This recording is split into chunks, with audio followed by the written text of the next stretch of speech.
বহুদিন ধরেই রাজ্যের অনিয়মিত কর্মচারীদের নিয়মিতকরণ নিয়ে দাবি উঠছে। ধীরে ধীরে সেই দাবি আদায়ে আন্দোলন তেজি ভাব নিচ্ছে। চলতি মাসের 5 তারিখ ত্রিপুরার অনিয়মিত কর্মচারী মঞ্চ 3 ঘন্টার গণ অবস্থান করে আগরতলার প্যারাডাইস চৌমুহনীতে। সদ্য সমাপ্ত বিধানসভার শীতকালীন অধিবেশনে বিষয়টি উত্থাপন করেন কংগ্রেস বিধায়ক গোপাল চন্দ্র রায়। ওনার প্রশ্নের জবাবে অর্থমন্ত্রী প্রণজিৎ সিংহ রায় জানিয়েছেন, রাজ্য সরকারের অধীন অনিয়মিত কর্মচারী এই মুহূর্তে রয়েছে 1445 জন। তার মধ্যে ডিআরডব্লিউ রয়েছে 836 জন, কন্টিজেন্ট ওয়ার্কার রয়েছে 311 জন, ক্যাজুয়াল ওয়ার্কার রয়েছে 193 জন এবং পার্ট টাইম ওয়ার্কার রয়েছে 105 জন।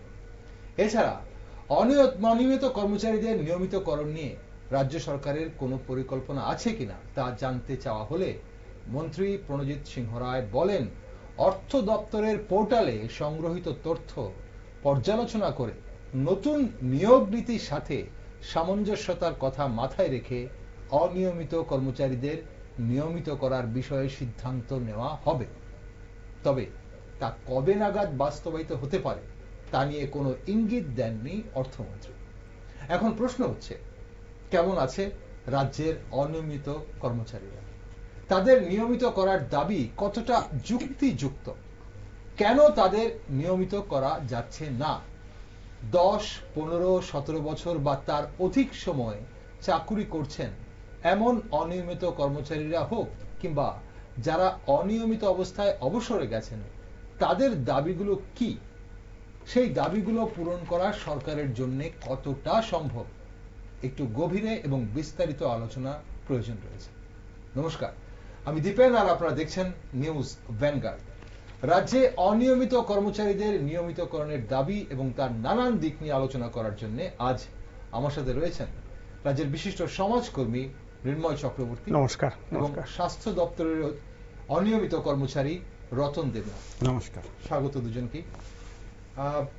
মৃন্ময়দা, আপনার কাছে আমি পরে আসছি, কিন্তু রতনবাবু প্রথমেই আপনার থেকে জানবো যে বিধানসভায় আপনাদের বিষয় নিয়ে কথা হয়েছে, আপনারা শুনেছেন, সব জেনেছেন। কি মনে করেন এবার সমস্যার সমাধান হবে?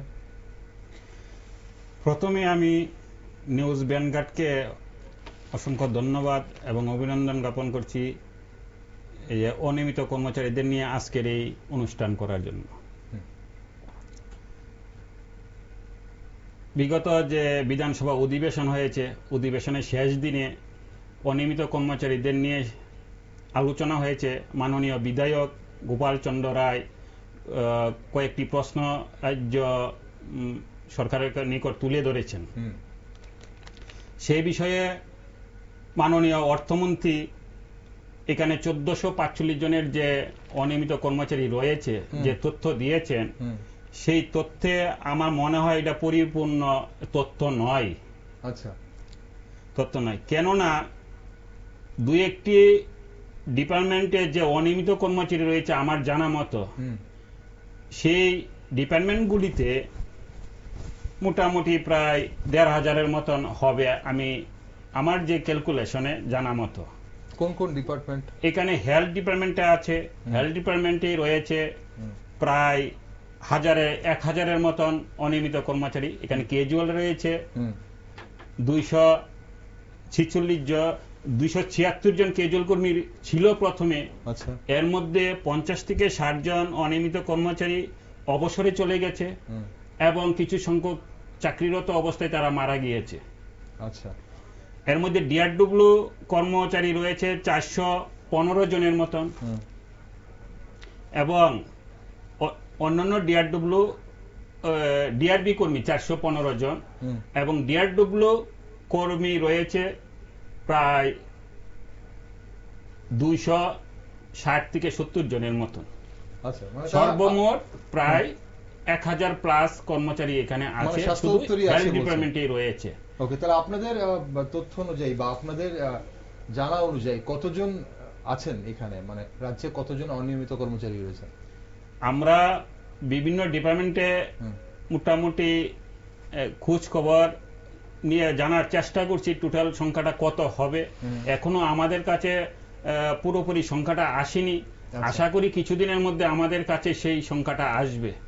যেহেতু আমরা রাজ্যে অনিয়মিত কর্মচারী মঞ্চ একটা গঠন করেছি, রাজ্যের অনিয়মিত কর্মচারীদের যে সুযোগ সুবিধা এবং যে সমস্যাগুলি রয়েছে সেই সমস্যাগুলি নিয়ে আমরা আন্দোলন করছি। সুতরাং আমরা সেই হিসাবে আমাদের কাছে একটা সংখ্যা, রাজ্যের যে অনিয়মিত কর্মচারী যে সংখ্যাটা আসাটা খুবই জরুরি। তো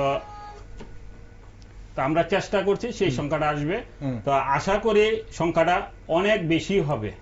যে সংখ্যাটা রাজ্য সরকার যেখানে বলেছে এর থেকে অনেক বেশি হবে।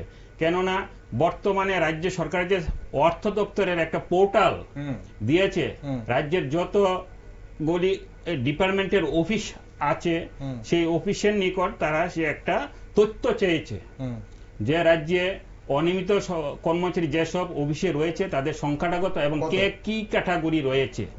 এটা গত মাসের ডিসেম্বর মাসের 20 তারিখের মধ্যে দেওয়ার কথা ছিল, কিন্তু পোর্টালের বিভিন্ন গোলযোগের কারণে এখন অবধি কমপ্লিট করা যায়নি। আপনারা সবাই দিয়েছেন সেই তথ্য? হ্যাঁ, আমরা সেখানে কি কি তথ্য চাওয়া হয়েছে? এখানে শুধু তথ্য চেয়েছে যে কোন ডিপার্টমেন্টে কতজন অনিয়মিত কর্মচারী আছে এবং তারা কি কি ক্যাটাগরি আছে, কে ক্যাজুয়াল, কে ডিআরডব্লিউ, কে ডিআরবি, এইভাবে মানে ক্যাটাগরি বা পিটিডব্লিউ, এটা তারা চেয়েছে এবং তাদের জয়েনিং কবে এবং তাদের এডুকেশন কোয়ালিফিকেশন কি।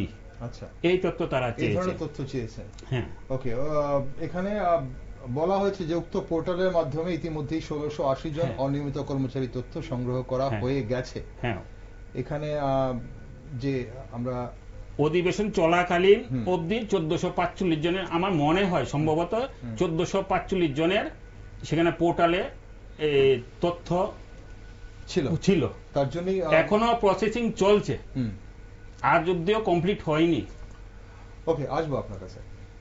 মিনুবাবু, আমরা যদি একটু গভীরে যাই, এই যে অনিয়মিত কর্মচারী এবং অনিয়মিত কর্মচারী হঠাৎ করে নতুন কোনো বিষয় নয় ত্রিপুরা রাজ্যে। অনিয়মিত কর্মচারী বরাবরই সরকারি বিভিন্ন দপ্তরে ছিল, আগেও ছিল। এবং প্রথম যেটা জানবো আপনার কাছে যে এই সমস্যা কতদিনের আর শেষ কবে রাজ্য সরকার, কোন রাজ্য সরকার এই অনিয়মিত কর্মচারীদের নিয়মিত করেছিল? আপনার কাছে সেই তথ্য আছে কিনা? হ্যাঁ, মানে এটা হচ্ছে প্রশাসন পরিচালনা করার জন্য আপনার সরকার যে নিয়মিত কর্মচারীদের নিয়োগ করা হয়, প্রথম তো আপনার নিয়মিত কর্মচারীদেরই নিয়োগ করা হতো, ব্যাপক হারেই করা হতো। সমস্ত ডিপার্টমেন্টে তখন অপ্রাচুর্য ছিল কর্মচারীদের প্রশ্নে। সরকারি যে নিয়মিত যে কর্মচারীর পদ পূরণ করার প্রশ্নে এটা একটা অপ্রাচুর্য ছিল, বা প্রচুর পরিমাণে কর্মচারীর সংখ্যা ছিল, মানে গ্যাপ ছিল আর লোক ছিল কম। তো তারপরে দেখা গেল যে সবার যোগ্যতা সেইভাবে না। তো প্রশাসন সাথে সাথে কিছু, তখন তো ব্যুরোক্রেটিক পজিশন, ব্যুরোক্রেটিক আমলাদের একটা প্রশাসন থাকে, আমলারাও নিজেদের লোক পছন্দসই লোক অফিস আদালতে তারা নিয়োগ করতে থাকে। আস্তে আস্তে এটা একটা প্রাতিষ্ঠানিক রূপ পায় যে এই ধরনের একটা অনিয়মিত কর্মচারী একটা গোষ্ঠী তৈরি হয়ে যায়। রেগুলার এমপ্লয়িজের বদলে সাবস্টিটিউট একটা ইরেগুলার এমপ্লয়িজ তৈরি হয়। এবার এটা হয়েছে যে রেগুলার কর্মচারী হলে যত আপনার রেগুলার কর্মচারী হয় তাহলে সরকারের উপর একটা ফিনান্সিয়াল বার্ডেন পড়ে, সোশ্যাল সিকিউরিটির যে জায়গাটা থাকে আর কি। ইরেগুলার কর্মচারীর ক্ষেত্রে সোশ্যাল সিকিউরিটির প্রশ্নটা থাকে না। তাদের ক্ষেত্রে একটা লামসাম টাকা দিয়ে দেওয়া হয়, ফিক্স পে বা অমুক টমুক দিয়ে দেওয়া হয়। তারপরে আর রেগুলারের ক্ষেত্রে তো সোশ্যাল সিকিউরিটিটা সবচেয়ে বড় বার্ডেন তাদের কাছে। আর রিটায়ারমেন্টের পরে তাদের যেতে হবে, রেগুলার স্কেল দিতে হবে, সবকিছু করতে হবে।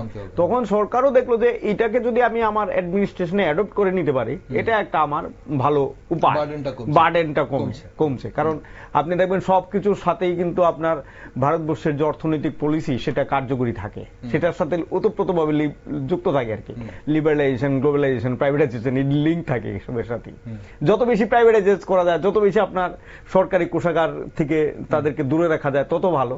তো সেদিক থেকে এটা একটা প্রাতিষ্ঠানিক হয়ে গেল, মানে আমলাতান্ত্রিক প্রক্রিয়ার মধ্যে এটা সরকারি প্রশাসন যন্ত্রে ঢুকে গেল।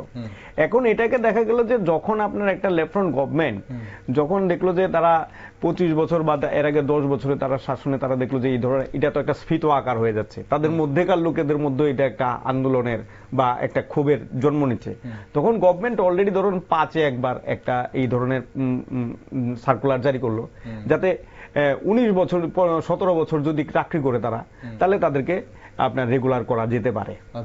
এক বছর পরে 2005 2006 এক বছর পরে, এটা 31 মার্চ 2005। আচ্ছা 31 মার্চ 2006 সেটাকে করে দিল 15 বছর। তারপরে চলে এলো 2009 তারা বলল যে যদি 2003 পর্যন্ত যদি যারা রিক্রুটমেন্ট হয়েছে, মানে যাদেরকে নিয়োগ করা হয়েছে, সেই নিয়োগের ক্ষেত্রে যদি 10 বছর পূর্ণ হয় তাহলে তাদেরকে রেগুলার করা হবে। 2009 সেই সার্কুলার সেটা বলা হয়েছে। তার মানে 2003 থেকে 2009 তাহলে 6 বছর তো এদিকে হয়ে গেল, মানে আপনার মোটামুটি ভাবে চলে যায় আর কি। তো সেটা তারা করেছে। এবার করার ক্ষেত্রে তারা এটা করেছেন, করার ক্ষেত্রে এবার আজকে যেটা আমরা মানে এই অ্যাসেম্বলির সময় যেটা শুনলাম সেটা হচ্ছে যে এটার মধ্যে নাকি একটা আইন ধারা ছিল, যে ধারাতে বলা হয়েছিল যে যদি কোনো ব্যুরোক্রেট মানে আধিকারিকরা আর কি, আধিকারিক বলা হয়েছে, ব্যুরোক্রেটরা তাদেরকে নিয়োগ দিয়ে থাকে আর সেটা যদি অর্থ দপ্তরের অনুমোদনহীন হয় তাহলে তাদেরকে ছাঁটাই করে দিতে হবে। এটা হচ্ছিল এটার মধ্যে এটা একটা বিশেষ নিয়মিত করা হবে না এবং ছাঁটাই করে দিতে হবে। তাহলে এখানে স্কিমটা হচ্ছে যে যারা 10 বছর লাস্ট 10 বছর যারা চাকরি করেছেন তাদেরকে আপনি নিয়মিত করবেন। এটা হচ্ছিল লেফট্রন্ট গভর্নমেন্টের লেটেস্ট লাস্ট পজিশন, যেটা 2009 এই সিদ্ধান্তটা 2009 ছিল, এফেক্টটা ছিল 2003 থেকে। 3 এর আগে পর্যন্ত যারা ছিল, 3 এর পরেও যদি হয়ে থাকে 31 মার্চ অবধি যাদের চাকরি 10 বছর হবে, হ্যাঁ এরপরেও যারা ছিল তাদেরকেও তারা দিত, কোনো অসুবিধা ছিল না। কিন্তু এবার দেখা গেল যে ধরুন এটার পরেও আপনি দেখবেন সরকারি প্রশাসন যন্ত্রের বা সরকারের এই গৃহীত পলিসির ফলেও সবাই যে ধারাবাহিকভাবে অটোমেটিক্যালি কেউ আর তার প্রমোশন পান না, মানে ডিআরডব্লিউ থেকে মানে অস্থায়ী থেকে স্থায়ী থেকে আপনার নিয়মিত এরকম তারা হচ্ছেন না। তার মধ্যে একটা ব্যাপক অংশ আছে যারা এই স্কিমটার মধ্যে পড়েন না, সেটা হচ্ছে আপনার পাম্প অপারেটর। পাম্প অপারেটররা এটার মধ্যে পড়েন না। হ্যাঁ, আপনি দেখবেন যতটা আছে, যতটার মধ্যে আপনার না পড়ার কারণ কি, মানে না তারা যেটা নিয়মটা লেফট্রন্ট গভর্নমেন্টে যে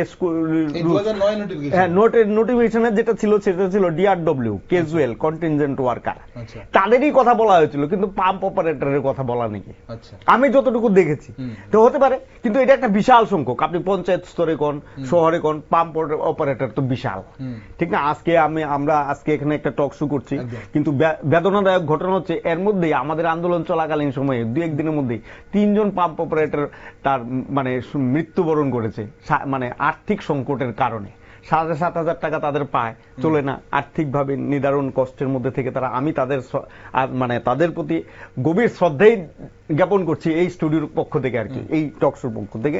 এটা সত্যি বেদনা। এই অনিয়মিত কর্মচারীদের মধ্যে পাম্প অপারেটর নেই, এটা বাকি ছাড়া আছে।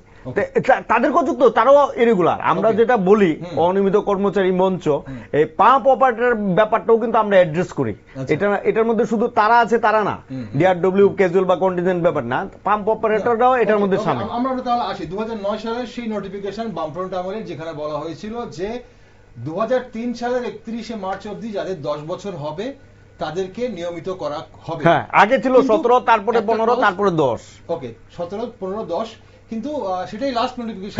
এবং সেখানে একটা ক্লজ ছিল যে যদি কোনো অনিয়মিত কর্মচারীকে কোনো আধিকারিক অর্থ দপ্তরের অনুমোদন ছাড়া নিয়োগ দিয়ে থাকেন তাহলে তাকে শুধু নিয়মিতকরণ নয়, তাকে ছাঁটাই করা হবে। এটা গভর্নমেন্ট অফ ত্রিপুরার ফিনান্স মিনিস্টার এবারের অ্যাসেম্বলিতে সেটা বলেছেন। আচ্ছা, সেটা আছে কিনা সেটা সেই ক্লজে নিশ্চয়ই লেখা আছে, মানে উনি এটা বলেছেন। তো উনি যখন অ্যাসেম্বলিতে জিজ্ঞেস করার পর উনি এটা বলেছেন, এটা একটা ছিল।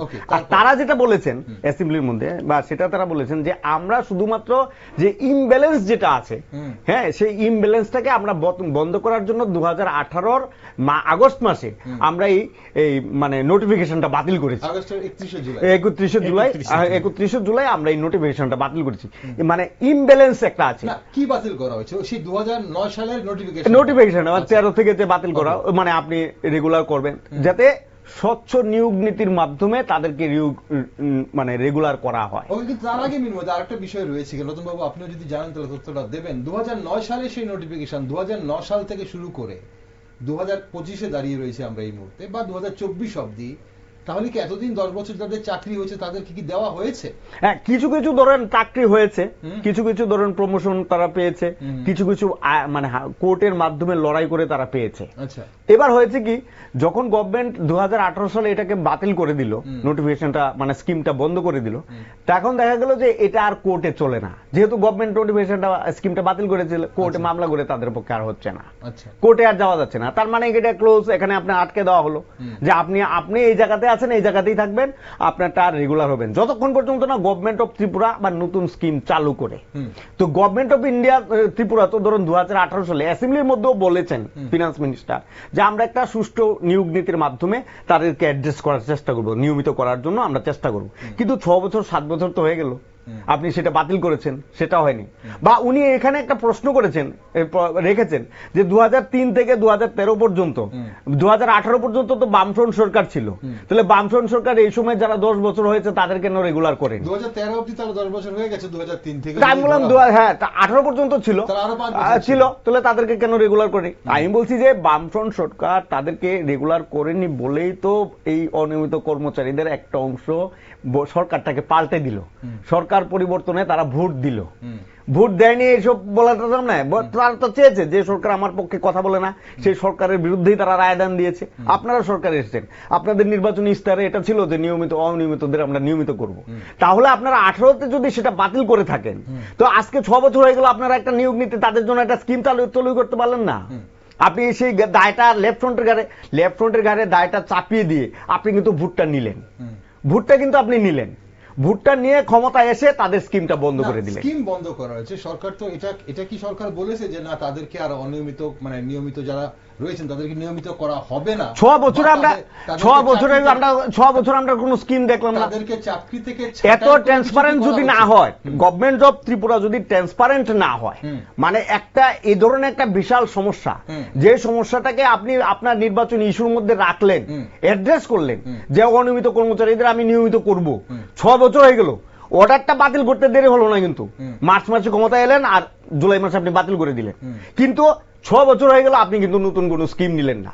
এই যে ট্রান্সপারেন্সিটা আপনার নেই, তাতে কি বোঝা যায় যে অনিয়মিত কর্মচারীদের প্রশ্নে আপনাদের দেওয়া যে প্রতিশ্রুতিটা, তারপরে অ্যাসেম্বলির মধ্যে আজকে 30 থেকে 32,000 আজকে যে পোর্টালটা দিয়েছে, সেই পোর্টালটাও তো অনিয়মিত কর্মচারী মঞ্চের যে আন্দোলনের ফলেই তারা চাপে পড়ে এটা করেছে।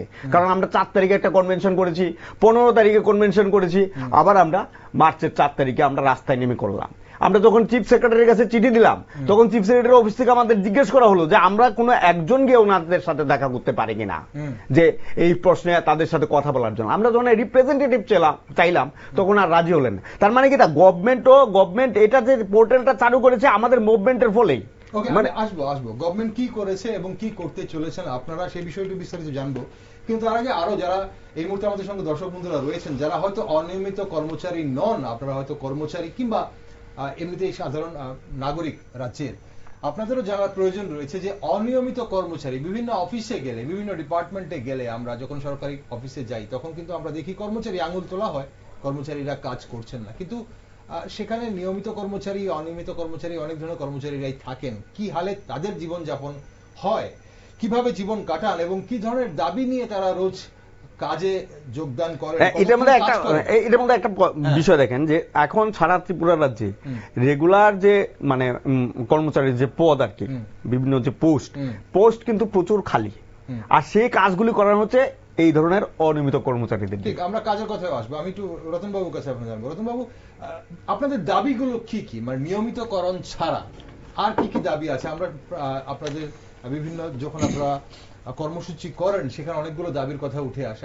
আপনার মুখে একটু বিস্তারিত জানবো দাবিগুলো কি কি।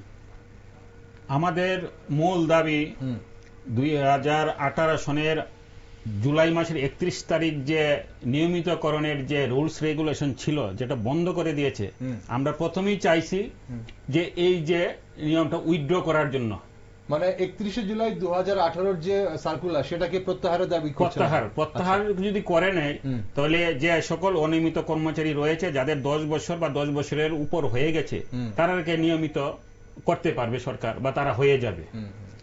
দ্বিতীয়ত, এই 2018 পর অনেক বিভিন্ন দপ্তরে অনেক অনিয়মিত কর্মচারী আছে, তারা অবসরে চলে গেছে without any benefit, financial any benefit. আচ্ছা। এবং অনেকে চাকরিরত অবস্থায় মারা গেছে। তারা অবসরে যাওয়ার পর বা যে এমপ্লয়ি মারা গিয়েছে তাদের পরিবারের তরফের থেকে ডিপার্টমেন্টের কাছে, যে যে ডিপার্টমেন্টে তারা চাকরি করতেন সেই সকল ডিপার্টমেন্টের কাছে তারা অ্যাপ্লিকেশন করেছেন যে ন্যূনতম একটা কিছু পেনশন বা আর্থিক বেনিফিট পাওয়ার জন্য, কিন্তু তারা পায়নি। তো আমরা যে দাবি সনদ রয়েছে, দাবি সনদ আমরা এটা চেয়েছি যে যে সকল অনিয়মিত কর্মচারী অবসর চলে গেছে বা মারা গেছে তাদেরকে অন্তত 10 লক্ষ টাকা যাতে এককালীন বেনিফিট দেওয়া হয়। আচ্ছা, ওকে, যারা মারা গেছে হ্যাঁ, বা যারা অবসরে গেছে। ওকে, আর কোন দাবি আছে আপনাদের? দাবি রয়েছে আমাদের যেসব পিটিডব্লিউ বা অন্যান্য যে যেমন পাম্প অপারেটর যারা রয়েছে তাদেরকে অর্থ দপ্তরের যাদের অনুমোদন নেই এবং যাদের অনুমোদন আছে তাদের 2 ক্যাটাগরি, তাদেরকে ডিআরডব্লিউ করতে হবে। আচ্ছা, আপনাদের কাজের বেতন নিয়ে বা আপনাদের যে বেতন ভাতা তা নিয়ে কোনো দাবি আছে? সমকাজের সমবেতন আমরা ইতিমধ্যে বর্ষখানেক হয়ে গেছে বা এর বেশিও হবে, আমাদের তরফের থেকে ডিআরবি এবং ডিআরডব্লিউ ক্যাজুয়াল ওয়ার্কার রাজ্যের হাইকোর্টে আমরা মামলা করেছিলাম 2 ক্যাটাগরি তরফের থেকে। তো মামলায় তারা প্রথমে একটা মামলায় রায় দিয়েছিল ফার্স্ট বেঞ্চে যে রেগুলার করতে হবে, রাজ্য সরকার ডাবল বেঞ্চেতে যায়। যাওয়ার পরে দেখা যায় কি ডাবল বেঞ্চে রেগুলারটা খারিজ হয়ে যায়, বলা হয় যে সমকাজে সমবেতন। তো ক্যাজুয়াল ওয়ার্কারের যে মামলাটা করেছিল ডাবল বেঞ্চে সেই সমকাজে সমবেতন দেওয়ার জন্য বলেছে, কিন্তু সেই আমরা যে সমকাজে সমবেতন দেওয়ার জন্য আমরা অ্যাপ্লাই করেছি রাজ্য সরকারের নিকট, কিন্তু অদ্য এটার কোনো রিপ্লাই আমরা পাইনি। ওকে, সমকাজে সমবেতনের দাবি আপনাদের রয়েছে, ঠিক আছে। মিনময়দা, এই যুক্তিগুলো তাদের যে দাবিগুলো মানে সেই দাবিগুলো কতটা যুক্তিযুক্ত? মানে দাবিটা যুক্তিযুক্ত এর জন্যই বলছি যে ভারতবর্ষের বিভিন্ন রাজ্যে তো রয়েছে এবং বিভিন্ন রাজ্যেই এই ধরনের ক্যাজুয়াল ওয়ার্কার্সরা রয়েছেন বা অনিয়মিত কর্মচারীরা রয়েছেন, তাদের সঙ্গে সামঞ্জস্য রেখে আমাদের এনাদের এই দাবিগুলো যে অবসর গেলে 1 লক্ষ আর এই 10 লক্ষ টাকা এককালীন সহায়তা প্রদান, এই ধরনের দাবিগুলো কতটা যুক্তিযুক্ত? হ্যাঁ, যুক্তিযুক্ত বলতে ধরুন আপনি যদি দেখি যে তারার এই স্কিমটা যে ধরেন গভর্নমেন্ট অফ ত্রিপুরা বাতিল করলো, মানে তাদের ভাষায় যে আমরা আপাতত এটা করলাম, আমরা নতুন করে করব, কিন্তু এটা এখনো পর্যন্ত এটা বাতিলের জায়গাতেই আছে। না, এখানে আরেকটা জিনিস জানার আছে, আমি একটু আপনাকে ইন্টারাপ্ট করছি। এই যে 18-র 31শে জুলাই বাতিল করা হয়, তারপরে কি কোনো ধরনের অনিয়মিত কর্মচারীদের নিয়োগ দেওয়া হয়নি, নাকি যারা ছিল তাদেরকে নিয়মিতকরণের প্রক্রিয়াটা বাতিল করা হয়েছে? নিয়মিতকরণের, আচ্ছা, নিয়মিতকরণটা তো 10 বছর চাকরি করার পরে আপনাদেরকে নিয়মিত, মানে অস্থায়ী কর্মীকে স্থায়ী অনিয়মিত করা হয়। হ্যাঁ, আবার অনিয়মিত কর্মচারীকে স্থায়ী কর্মচারী হিসেবে নিয়মিত করা, সেই প্রক্রিয়াটা বাতিল করা হয়েছে। হ্যাঁ, এটা বলতে হবে। কিন্তু তাদেরকে নিয়োগ দেওয়া, অনিয়মিত কর্মচারীদের নিয়োগ দেওয়ার প্রক্রিয়া তো বাতিল। নিয়োগ দিতে গেলে তো আপনাকে অর্থ দপ্তরের অনুমোদন নিতে হবে। তো গভর্নমেন্ট অফ ত্রিপুরা আজকে কি অ্যাসেম্বলির মধ্যে ডিক্লেয়ার করেছে যে গত 6 বছর আমরা এত নতুন লোক নিয়োগ করেছি ফিনান্স ডিপার্টমেন্টের অনুমোদন ক্রমে? এটা তো বলেননি। তাহলে তাদেরকে যদি আপনি না দিয়ে, তাদের প্রমোশনটা না দিয়ে, রেগুলার না করে আপনি নতুন করে লোক নেন, তো একই কাজে তো বিভিন্ন লোক, একই সংখ্যাটা বেড়ে যাবে। অস্থায়ী লোক দিয়ে আপনি কাজটা করছেন, স্থায়ী কর্মচারীর সংখ্যাটা কমে যাচ্ছে। তাই সেই ক্ষেত্রে বলছি যে সুপ্রিম কোর্টের একটা রায় আছে। হ্যাঁ, কর্ণাটকের সরকার বনাম উমা দেবী একটা মামলা আছে, সেই মামলাতে বলা হয়েছিল অস্বচ্ছ নিয়োগের ক্ষেত্রে সুপ্রিম কোর্ট সমালোচনা করেছিল। তারপরেও বলেছিল 10 বছর যদি তারা কাজ করে থাকে তাদেরকে রেগুলার করতে হবে এবং প্রত্যেকটা স্টেট গভর্নমেন্টকে তার জন্য স্কিম তৈরি করতে হবে। এটা স্পষ্টভাবে বলা হয়েছে। এটা কবে রায়? মানে এই রায়ের পরে কি বামফ্রন্ট সরকার সেই 10 বছর? হ্যাঁ, তারপরে তারা করেছিল। আচ্ছা, কিন্তু দেখা গেল যে এই সরকার সেটাকে বাতিল করে দেয়, সুপ্রিম কোর্টের রায়টাও। এবার আপনি দেখেন যে সমকাজের সমবেতন সংবিধানের 14 নম্বর ধারা অনুসারে সমকাজের বেতনের অধিকারটা এস্টাবলিশ করা আছে সংবিধানের 14 নম্বর ধারাতে। তাহলে আপনি সংবিধানের ধারাটাও তো এখানে আপনাকে মানতে হবে যে আমি সংবিধান অনুসারে তাদের যে সমকাজ, যে কাজ একজন পার্মানেন্ট ওয়ার্কার করে, পার্মানেন্ট এমপ্লয়িজ করে, একটা ইরেগুলার এমপ্লয়িজ সেই কাজটা করছে, অনিয়মিত কর্মচারী করছে, পাম্প অপারেটররা করছে। আপনি দেখবেন সংবিধানের ধারা অনুসারে 19 নং ধারা অনুসারে কর্মচারীদের বাঁচার অধিকার আছে, বাঁচার অধিকারটা কি? বাঁচার অধিকারটা তো হচ্ছে আমি স্বাভাবিকভাবে যাতে বাঁচতে পারি, সমস্ত কিছু নেই। আমি তার জন্যই 3 জনের উদাহরণটা দিলাম, যে তারা এই ধরনের 7,500 7,000 টাকা বেতন পেয়ে, ভাতা পেয়ে তারা যদি আপনার সংসার না চালাতে পারে, তো বাঁচার অধিকারটা এখানে লঙ্ঘিত হলো, তো বাঁচার অধিকারটা হারিয়ে গেল। তাহলে সংবিধানের 14 নম্বর ধারা সমকাজ সমবেতন, এটা গ্যারান্টেড, এটা দেওয়ার ব্যাপার আছে। 19 নং ধারাতে বাঁচার অধিকার বলা আছে, সংবিধানের ধারাটা আছে, সুপ্রিম কোর্টের রায় অনুসারেও আছে। আমি বারবার বলছি, সুপ্রিম কোর্টের রায় অনুসারে এই স্কিমটা ছিল, এখন আপনাকে সেই স্কিমটা আপনি বাতিল করে দিলেন। আমি বললাম বাতিল করতেই পারেন, আপনি সেটা সংশোধন করতে পারতেন, সংশোধন করে আপনি আরেকটা তৈরি করার সাপেক্ষে এটাকে চালু রাখতে পারতেন, তৈরি করে আপনি এটাকে বাতিল করতে পারতেন, সাবস্টিটিউট করতে পারতেন আপনি এটার বিকল্প হিসাবে। সেটা না করে আপনি একবারে আপনি সবকিছু বাতিল করে দিলেন। এখনো পর্যন্ত তো আপনাদের কাছে আমরা আজকে যদি আমার আরো খারাপ লাগলো সেটা, যে আমি নিজে এই 10 তারিখের অ্যাসেম্বলি বসা 8 তারিখে ঘোর ঠান্ডার মধ্যে, প্রচন্ড শীত আগরতলা শহরে, আমি কিন্তু সেই সময় দুপুরবেলা বিকালবেলার দিকে 3-4টার সময় সিপিএম পার্টি অফিসে, বিজেপি পার্টি অফিসে, এমএলএ হোস্টেলে, কংগ্রেসের এমএলএদের কোয়ার্টারে গিয়ে আমি তাদেরকে এই আমাদের এই অনিয়মিত কর্মচারী মঞ্চের যে চিঠিটা, সেই চিঠিটা আমরা পৌঁছে দিয়েছিলাম, যাতে আপনারা অ্যাসেম্বলির মধ্যে বিষয়টা তুলেন। আমি দুঃখে, আমার কাছে খারাপ লেগেছে যে অপোজিশনে গোপাল রায় তুলেছেন, সাধুবাদ, ওনাকে তুলেছেন, তার জন্য এই তথ্যগুলো আমরা জানতে পেরেছি। কিন্তু আর কোন অপোজিশনের লোক, অপোজিশনের মানে নির্বাচিত জনপ্রতিনিধিরা এই প্রশ্নের টু শব্দটি পর্যন্ত করেননি। তাহলে কি তারা ওনারা আটকে যাবেন তার জন্য? সেটা তো নিশ্চয়ই, এটা তো এখন আমাদের কাছে মানে এটা তো আশা করা যায় না, এটা তো আশা করা যায় না। আপনি অপোজিশনের মতো আপনাকে রোল প্লে করতে হবে। অপোজিশনের এই ব্যাপারে প্রশ্ন করার মতো মুখ কি অপোজিশন না, অপোজিশনের যদি মুখ না থাকে, অপোজিশন তো স্কিমটা চালু করেছিল, স্কিমটা যে বাতিল করলো, সেই স্কিমটা বাতিল করার প্রশ্নে তারা বিরোধিতা করবে না? তারা তো বিরোধিতা করার প্রশ্ন। আপনি গোপাল রায়ের প্রশ্নে, গোপাল রায় একজন জনপ্রতিনিধি প্রশ্নটা তুলেছেন, বাকিরা যদি এটাকে সাপোর্ট করতো, আমি বললাম সরকার পক্ষ মেজরিটি, কিন্তু তারপরেও তো 13 জন সদস্যের এটা সমর্থন মিলতো। আমরা এখানে সরকারের যারা শরিক তাদের কাছেও কোয়ার্টারে এমএলএ হোস্টেলে আমরা চিঠি দিয়েছি। এখানে তাহলে মিনুবাবু, এখানে যে বিরোধী দল বা প্রধান বিরোধী দল যারা রয়েছে এই মুহূর্তে, তাদের আপনি বলছেন তাদের কোনো ভূমিকা নেই এই প্রশ্নের আরো সমর্থন করা গোপাল বাবুর?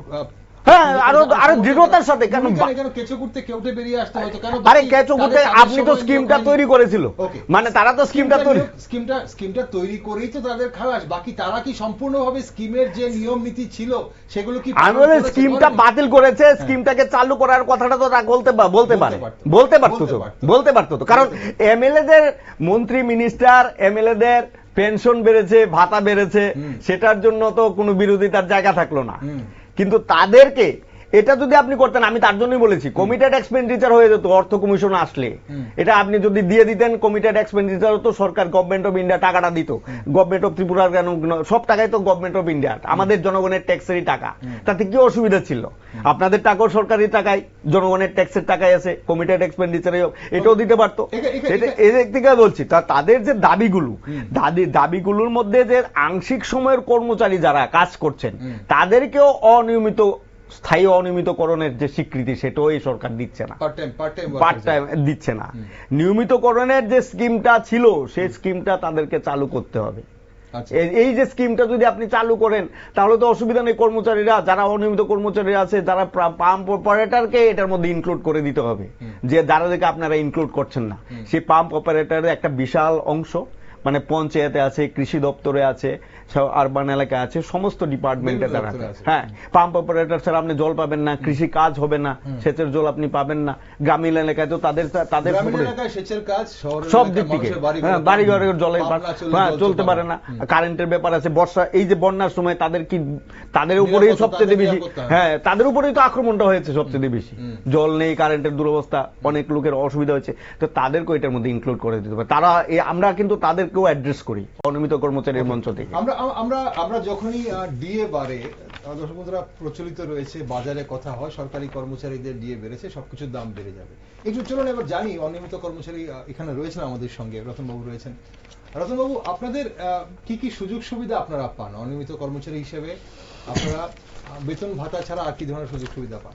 আমরা দৈনিক যে ডেইলি বেসিস যে আমাদের যে দৈনিক হাজিরা দেওয়া হয়, হাজিরা বাদে আমরা শুধু বছরে 8টা সিএল আমরা পেয়ে থাকি। আচ্ছা, বছরে 8টা সিএল পেয়ে থাকি। প্রত্যেক মাসে আপনারা একটা ছুটি? না, একটা ছুটি আমরা পাই না। আমরা এর জন্য বিভিন্ন সময় আমরা ডিপার্টমেন্টের নিকট আমরা দাবি সনদ রেখেছি যে অন্তত আমরা 12 মাসে 12টা সিএল দেওয়া হোক আর বছরে 30টা আমাদের মেডিকেল লিভের ব্যবস্থা করা হোক। কিন্তু কয়েকবার দিয়েছে, কিন্তু একবারও আমরা সে কোনো সুউত্তর পাইনি বা আমাদের দেওয়া হবে রাজ্য সরকার থেকে এরকম আমাদেরকে জানানো হয়নি। তো আমরা শুধু দৈনিক হাজিরা যারা গ্রুপ ডি কর্মচারী রয়েছেন বর্তমানে তারা 431 টাকা, ডিএ বাড়ার পরে 431 টাকা হয়েছে, আর যারা গ্রুপ সি রয়েছে তারা 462 টাকা দৈনিক হাজিরা পায়। আচ্ছা, আদারওয়াইজ আর কোনো কিছু বেনিফিট আমরা পাই না। ওকে, এখানে এটাও বলা হয়েছে যে 2017 সালে যেই তাদের যে ভাতা ছিল বা বেতন ভাতা যেটা ছিল দৈনিক হাজিরা বা যেটা বলা হয় সেটাও কিন্তু অনেকটা বৃদ্ধি হয়েছে। কারণ এখানে যেমন ডিআরডব্লিউ গ্রেড সি 190 টাকা 98 পয়সা ছিল 2017 সালের 1 জানুয়ারি, এবং সেটা 1 নভেম্বর 2024-এ 462 টাকায় গিয়ে দাঁড়িয়েছে। এটা নির্বাচনের আগে গত বিধানসভা নির্বাচনের আগে রাজ্যের মাননীয় মুখ্যমন্ত্রী মানিক সাহার সঙ্গে আমরা দেখা করি। আচ্ছা, দেখা করার পরে ওনার নিকট আমাদের যে দাবি সনদ আছে, আমি ছিলাম, আমি এবং আরো আমাদের ডিপার্টমেন্টের 2-1 জনকে সাথে নিয়ে মাননীয় মুখ্যমন্ত্রীর সাথে আমি দেখা করি। দেখা করার পরে উনি আমাদের দাবি সনদটা দেখেছেন, দেখে বলেছেন যে আমি জানি বিষয়টা, কিন্তু আমি চেষ্টা করব যতটুকু পারি একটা কিছু ব্যবস্থা করার জন্য তোমাদের যে সমস্যাটা রয়েছে। তো এটা 2023-এর বিধানসভার আগে, বিধানসভা নির্বাচনে শেয়ার যখন দিয়ে যখন ঘোষণা করে তখন উনি কথাটা বলেছেন যে অনিয়মিত কর্মচারীরা আমার সাথে দেখা করেছে, তাদের যে সমস্যাটা আছে আমি চেষ্টা করেছি যতটুকু পারি। তখন উনি 50% আমাদের যে দৈনিক যে হাজিরা রয়েছে এর 50% বৃদ্ধি করেছেন। বৃদ্ধি করার ফলে বর্তমানে আমরা যেটা ছিল 7 থেকে 8 হাজারের মধ্যে সেটা এখন 12 থেকে 14 হাজারের মতন এটা হয়ে গেছে। 1/10/2018-তে যাদের 250 টাকা প্রতিদিন ছিল সেটা 1/11/2024-এ 462 টাকা হয়েছে। আপনি বলছেন প্রায় 50% বেড়েছে। এটাই বেড়েছে। ওকে, তাহলে এরকম ভাবে সবারই তাহলে বেড়েছে। হ্যাঁ, সবার বেড়েছে। তাহলে বেতন ভাতা, মানে বেতন ভাতা নিয়ে তাহলে কোন ধরনের অভিযোগ কি আপনাদের আছে? না, অভিযোগ আছে বলতে আমরা যে দীর্ঘদিন ধরে 25 থেকে 30 বছর ধরে সার্ভিস করেছি, আমরা আশায় ছিলাম বিগত সরকারের নিকটও আমরা আমাদের দাবি সনদ বিভিন্ন সময় আমরা দেখা করেছি, ডেপুটেশন দিয়েছি। তো বিগত সরকার বলেছে যে রাজ্য সরকারের একটা যে স্কিম আছে, স্কিমে অন্তত 10 বছরের যে নিয়মটা রয়েছে তোমাদের 10 বছর পূর্ণ হতে হবে। আমরা বলেছিলাম, রাজ্যের তখন মাননীয় অর্থমন্ত্রী বাদল চৌধুরী মহাশয় ছিলেন, বানুলাল সাহা ছিলেন, ওনাদের কাছে আমরা অনেকবার গিয়েছি, মাননীয় মুখ্যমন্ত্রী মানিক সরকারের নিকটে আমরা গিয়েছি। তারা যতবারে আমরা গিয়েছি তারা আমাদেরকে কথা শুনে তারা একই উত্তর তারা দিয়েছেন। তা আমরা বিগত সরকারের সময় না বলছে যে 10 বছর না গেলে রেগুলার হওয়ার কোনো ইয়া নাই, তোমরা ধৈর্য ধরে 10টা বছর তোমরা কমপ্লিট করো।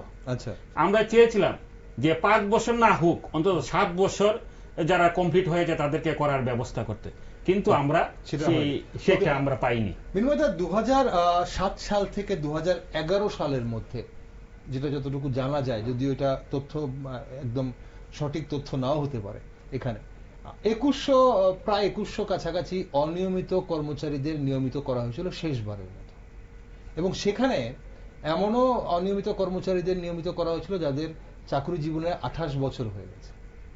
তাহলে 2011 সালের পরে ত্রিপুরা রাজ্যে তাহলে আর কোনো অনিয়মিত কর্মচারী নিয়মিত হননি, এমন কোন তথ্য আপনাদের কাছে আছে কি? না, আমার কাছে যেটা মনে হয় গভর্নমেন্ট লট অফ মানে ইরেগুলার কর্মচারীদের একটা লটে তারা রেগুলার, আমি প্রথমেই বলেছি 2007 থেকে 2011 মধ্যে ধাপে ধাপে করেছে, ধাপে এটা মনে হয় ধরেন পরে একটা স্লোত গতিতে থাকতে পারে। গভর্নমেন্টের পলিসি থাকে, গভর্নমেন্ট একটা পলিসি বানায়, এরপরে পলিসিটা না হলে মানুষ কেন আইনে যাবে, আদালতের উপর কেন যাবে? আমার যদি ধরুন 10 বছর চাকরি করার পরে ডিপার্টমেন্টের কাছে হিসাব, আমি যে ডিপার্টমেন্টে কাজ করি, আমি হেলথে কাজ করলে আমার ডিপার্টমেন্টের যে কাগজপত্র আছে সেই অনুসারে দেখা গেল যে আমার 10 বছর হওয়ার প্রক্রিয়াতেই আমি অলরেডি পরবর্তী পোস্টের জন্য আমি এলিজিবল হয়ে গেলাম, প্রমোশন হয়ে গেল। এটা তো ডিপার্টমেন্টাল প্রসিডিউর। সেটা যদি গভর্নমেন্টের এই পলিসিটা স্লত না করা হয়, ধীরগতিতে চলার নিয়ম যদি না করা হয়, তাহলে এটা আটকাবে কেন? এটা তো আটকাবে না। এটা তো একটা মানে কন্টিনিউ প্রসেস, চলমান প্রক্রিয়া এটা, ঠিক না? তো সেদিক থেকেই কিন্তু তারা বাধ্য হয়েছে 10 বছর অতিক্রান্ত হওয়ার পরে তাদের মামলা করতে হয়, মামলা করে তাদেরকে এই পোস্টে যেতে হয়। আর সেই ক্ষেত্রে আপনি দেখবেন একটা স্বজন পোষণের মনে হয় ব্যাপার থাকে, কে পছন্দ কে অপছন্দ না সেই অনুসারে মনে হয় এই ডিপার্টমেন্টের কয়েকজন সেই ডিপার্টমেন্টের কয়েকজন এরকম হয়ে থাকে। এই যে অর্থ দপ্তরের অনুমোদন ছাড়া যেসব আধিকারিকরা বা যেসব ব্যুরোক্রেটরা এই অনিয়মিত কর্মচারীদের দেওয়া হয়েছিল এবং সেখানে বলা হচ্ছে যে ক্লজ, এমন কোন উদাহরণ কি আছে আপনাদের নজরে, কি আছে যে কোনো আধিকারিকের বিরুদ্ধে কোনো ধরনের না না না না না এখন তো আমি যেটা বিধানসভা উনি দিয়েছেন যে এখন যদি ধরেন সমস্ত অনিয়মিত কর্মচারীদেরকেই গভর্নমেন্ট বেতনটা দিয়ে, বেতন তো দিচ্ছে তাদের নামে, হ্যাঁ, অর্থ দপ্তরের অনুমোদন না থাকলে তো তাদেরকে টাকাটা দেওয়া যায় না। টাকাটা কোত্থেকে দেবেন আপনি? প্রত্যেকটা ডিপার্টমেন্ট তো তাদেরকে টাকাটা দেয় না। না এরকম তো না, কারণ ডিএ যদি দেওয়া হয় তাহলে তো কোন ডিপার্টমেন্ট দেবে না, গভর্নমেন্ট অফ ত্রিপুরাই তো দিয়ে এটা দিচ্ছে, ফিনান্স ডিপার্টমেন্টই তো দিচ্ছে। আপনার কাছে তো হিসাব আছে কতটুকু কতজন আমার অনিয়মিত কর্মচারী আছে, তাদেরকে আমার ডিএটা দিতে হচ্ছে, তো কত টাকা আমার ডিএতে যাবে সেটার হিসাব হয়তো, তাহলে কতজন অনিয়মিত কর্মচারী আছে ফিনান্স ডিপার্টমেন্টের কাছে হিসাব আছে, সেই অনুসারে তারা হিসাব করে টাকাটা দেয়, ফিনান্স ডিপার্টমেন্ট দেয়, টাকাটা অ্যালট করার পরেই তো আপনি ডিএটা দেন, তো ভাতাটাও তো দেন। তো সেদিক থেকে আমি বলছি যে যাদেরকে আপনারা বলছেন যে ব্যুরোক্রেটদের তাদের ব্যুরোক্রেটরা তাদেরকে নিয়োগ করেছে, আমলারা নিয়োগ করেছে, এখন তো আপনারা সেটা টাকাটা দেওয়ার মধ্যে এটাকে আইনি ছাড়পত্র দিয়েই দিলেন। তো আইনি যদি ছাড়পত্র দিয়েই থাকেন তাহলে তাদেরকে রেগুলার করতে অসুবিধার কি আছে? তাদেরকে রেগুলার করার ক্ষেত্রে কি বাধাটা কি? আমি তো সেটা বুঝলাম না। অলরেডি তো আপনি মেনেই নিলেন যারা তারা গভর্নমেন্টের কর্মচারী, অনিয়মিত কর্মচারী, এটা আপনি স্বীকার করে নিলেন, বাই হোক বাই কোক আপনি নিয়ে নিলেন, আপনার পলিসির কারণেই নিলেন, কারণ আপনি এখনো পর্যন্ত কাউকে ছাঁটাই করেননি। আপনি বলেছেন তাদেরকে যাতে ছাঁটাই করতে না হয় তার জন্য ওই স্কিমটা আমরা বাতিল করেছি। আমি বলেছি সার্কুলারটা কেন? সার্কুলারটার মধ্যে তো 10 বছর হলে রেগুলার হওয়ার কথাটা ছিল, তারপরে ওইটা ছিল আপনার ভাষ্য অনুসারে, তা আপনি ওটাকে সংশোধন করতেন, ওটাকে আপনি ওমিট করে দিতেন, আপনি একটা করে দিন সংশোধন এনে বলে এটাকে এটা হবে না, ঠিক আছে, তাহলে আপনি 10 বছরের স্কিমটা বাতিল করলেন কেন? আপনার তো সেটাকে হচ্ছে যে আপনি স্কিমটাকে মানে রিওপেন করেন, স্কিমটাকে পুনরায় চালু করেন, আর সংবিধানের এবং সুপ্রিম কোর্টের নির্দেশিকা অনুসারে এই সরকার যাতে কাজ করে, সংবিধান সুপ্রিম কোর্টের নির্দেশ 10 বছর কাজ করলে আপনাকে স্কিম করতে হবে, সেটা আপনি করুন। 14 এবং 19 ধারা অনুসারে আপনি তাদের অধিকার রক্ষা করুন, সেটাই তো করছে, না হলে আমরা আরো বৃহত্তর আন্দোলনে যাব। ওকে, আপনাদের কর্মসূচি অবশ্যই জানবো, কিন্তু আরেকটা বিষয় হচ্ছে যে বিধানসভায় যে মন্ত্রী যেটা বলেছেন অর্থ দপ্তরের পোর্টালে সংগ্রহীত তথ্যর পর্যালোচনা করে নতুন নিয়োগ নীতির সাথে সামঞ্জস্যতার কথা মাথায় রেখে অনিয়মিত কর্মচারীদের নিয়মিত করার সিদ্ধান্ত নেওয়া হবে। এখন এই পোর্টালের ব্যাপারটা আপনি যেটা বললেন যে আপনাদের চাপে পড়ে এই সরকার এই পোর্টাল করেছে, এখন এই পোর্টালে কি নেওয়া হচ্ছে? পোর্টালও তো কাজ করেনি। এই যে পোর্টালের হিসাবটা যাদের কাছে অপারেট করার কথা, আপনি সবাই জানেন যে পোর্টালটা কিভাবে কাজ করতে হবে। আমরা কি করি, পোর্টাল দেওয়া হয়েছে একটা, হয় গুগলে আছে, নয় অমুক আছে, তমুক আছে, গিয়ে দেখা গেল এসবে পোর্টাল খোলে না। আচ্ছা, পোর্টালে আমার সেটা ব্যাপার না, না শুনুন না, এখানে একটা জট আছে। পোর্টাল কে হ্যান্ডেল, কে আপলোড করবে? যে অনিয়মিত কর্মচারী সে নিজে, দপ্তরের কাছে খবর নেই, দপ্তরের কাছে দপ্তরটার মধ্যে যারা এই কাজটা ডিল করেন, যেমন ডিলিং অ্যাসিস্ট্যান্ট যে কাজটা করেন, তো উনি তো জানেন না কোথায় পোর্টালটা কিভাবে খুলতে হবে, ওটাও জানেন না। এর জন্য 15 থেকে 20 দিন সময় নষ্ট হয়েছে। আচ্ছা, যখন পোর্টালটা খোঁজ খবর করে দেখা গেল যে এটাতে খোলা হচ্ছে না, আরেকটাতে খোলা যাচ্ছে, খুলে টুলে দেখা গেল তখন 20 তারিখ পেরি হয়ে গেছে, 20 তারিখ লাস্ট ডেট দিয়েছিল, 20 তারিখটা চলে গেছে। তো 20 তারিখের মধ্যে যে সমস্ত জায়গায় যে সমস্ত ডিপার্টমেন্টে ওই ওয়েবসাইটটা খুলতে পেরেছে সেই জায়গায় নাম আপলোডেড হয়েছে, আদারওয়াইজ হয়নি। তো তার জন্যই তো আপনার 1445 জন এসেছে। না, রাজ্য সরকারের বিভিন্ন দপ্তরে বিভিন্ন অফিসে কতজন অনিয়মিত কর্মচারী আছে তা জানার জন্য তো দপ্তর হিসেব দেবে, সেই হিসেব অনুসারে অর্থ দপ্তর টাকা স্যাংশন করে। হ্যাঁ, আপনি যদি অর্থ দপ্তরই হিসাব তার কাছেই তো আছে যে আমার কাছে এত অনিয়মিত কর্মচারী আছে, হেলথে আছে, পিডব্লিউতে আছে, আপনার বিভিন্ন, না না এডুকেশনে খুব বেশি নেই, হেলথ আর পিডব্লিউতে সবচেয়ে বেশি, তারপরে আপনার পাম্প অপারেটর আছে, হর্টিকালচারে আছে, এগ্রিকালচার হর্টিকালচার মিলিয়ে আছে। তো যাই হোক, সেই সব তো সরকারের কাছে এগ্রিকালচার ডিপার্টমেন্ট হোক, হেলথ ডিপার্টমেন্ট হোক, পিডব্লিউডি হোক, তারা গভর্নমেন্ট অফ ত্রিপুরার যে ফিনান্স ডিপার্টমেন্টের কাছে তারা পাঠায়, সেই অনুসারে তাদের জন্য টাকা বরাদ্দ হয়। তো তাদের কাছে হিসাব নেই, ব্যাপারটা তো এরকম না, কথা বলছেন না? এটি এখন ধরেন, আমি তার জন্যই বলছি অ্যাসেম্বলিতে যদি এই প্রশ্নটা উঠে থাকে, তাহলে এই ধরনের প্রশ্ন যদি মিনিস্টার দিয়েও থাকেন মিনিস্টার, তাহলে কি এটাকে কাউন্টার করার জন্য অপোজিশনের কাছে কোনো ধরনের বিষয় ছিল না, কোন বক্তব্য বা তথ্য ছিল না? বিরোধী প্রধান অপোজিশন যারা আছে ছিল না, তারা তো চুপচাপ থাকলো। তাদের কাছে এই বিষয়টা গুরুত্বপূর্ণ ছিল না, নাকি তারা বুমেরাং হয়ে যাবে বলে তারা? গুরুত্বপূর্ণ ছিল না। সবচেয়ে বড় প্রশ্ন হচ্ছে এই যে কর্মচারীদের প্রশ্নে যে কোনো সরকার সবচেয়ে বেশি সহনশীল না তারা। ওকে, আমরা 8 পে 7 পে কমিশনও হলো না, 8 পে কমিশনও হবে না, আর এই রেগুলার কর্মচারীও রেগুলার হবে না, এটা তার সরকারের, কারণ এই খালি পদ রেখেই তারা কাজ করবে। ওকে, আপনাদের দাবি রয়েছে রতন বাবু, আপনাদের অনেক দিনের দাবি, এবং শুধু আপনাদের নয়, আপনাদের আগেও অনেকেই আছেন যারা আপনি বলছিলেন যে অবসরে গেছেন, বা অনেকেরই হয়তো এই মুহূর্তে আর এই পৃথিবীতে নেই, বেঁচে নেই। তো এখন কথা হচ্ছে যে এই দাবি পূরণে আপনাদের আগামী দিনের কি ধরনের কর্মসূচির পরিকল্পনা রয়েছে? আমরা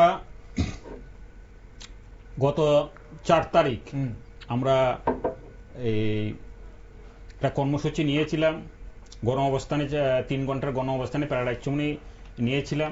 আমরা রাজ্য সরকার দৃষ্টি আকর্ষণ করেছিলাম আমাদের দাবি সনদগুলি রাজ্য সরকারের নিকট পৌঁছে দেওয়ার জন্য। এখন আমরা অপেক্ষা করছি রাজ্য সরকার কি চিন্তা ভাবনা করে অনিয়মিত কর্মচারী, রাজ্যের অনিয়মিত কর্মচারীদের জন্য।